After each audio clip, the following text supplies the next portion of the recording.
محترم جناب انور حفیظ شیخ صاحب بمبئی بھارت، السلام علیکم۔ ہم آپ کے ممنون ہیں کہ آپ نے ہماری ویب سائٹ پر یاد فرمایا اور آپ نے سوال کیا کہ مجھے اردو اور عربی نہیں آتی، میں ہندی زبان میں قرآن شریف پڑھتا ہوں، اس دوران تلفظ کا مسئلہ بھی آتا، میں اردو عربی سیکھ رہا ہوں، اس صورت میں ہندی میں قرآن شریف پڑھنا جاری رکھنا چاہیے یا نہیں؟ آپ ہندی میں ہرگز قرآن مجید فرقان حمید جاری نہ رکھیں، اس کی وجہ یہ ہے کہ عربی زبان کی اپنی ایک معنویت ہے،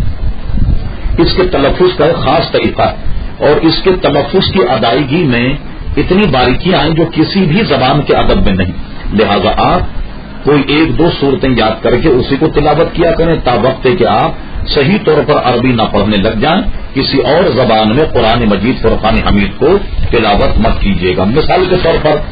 دیکھیے حروف کتنے ملتے ہوئے، زال، زے ہم اردو میں پڑھتے ہیں، ضاد، اب یہ دیکھیے تینوں حروف بالکل ملتے ہیں، لیکن عربی میں زے کا مقام الگ ہے، زال کا مقام الگ ہے، داد ظاہر ہے کہ جس کو ہم ضاد کہتے ہیں اس کا مقام الگ ہے، وہ داد پڑھا جاتا، اسی طرح سین، سواد، سے بظاہر یہ تینوں حروف ایک، لیکن عربی میں جب آپ پڑھیں تو تینوں کے حروف اور ان کے مخارج ہیں وہ الگ ہیں، لہذا قرآن مجید کو صرف ہندی نہیں بلکہ کسی بھی زبان میں پڑھنا جائز نہیں۔